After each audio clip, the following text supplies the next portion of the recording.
Mwaramutse, mw'ishirahamwe hari igikorwa uwujejwe gutunganya amafaranga akora citwa rapprochement bancaire. None rapprochement bancaire isigura iki?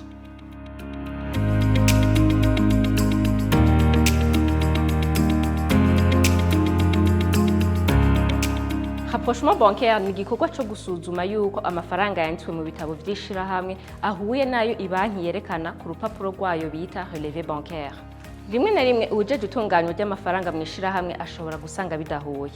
Nk'iyo umuntu yarishe ishirahamwe ariko amafaranga akaba atarashika kuri konti, canke iyo ishirahamwe ryarishe umudandaza ariko ibanki ikaba itarayakurako n'ibindi.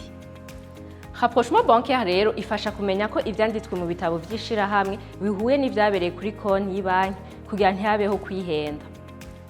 Tubibutse ko mu gihe hari insiguro mwaba mwipfuza kumenya mushobora kubitumenyesha. Murakoze naho ubutaha.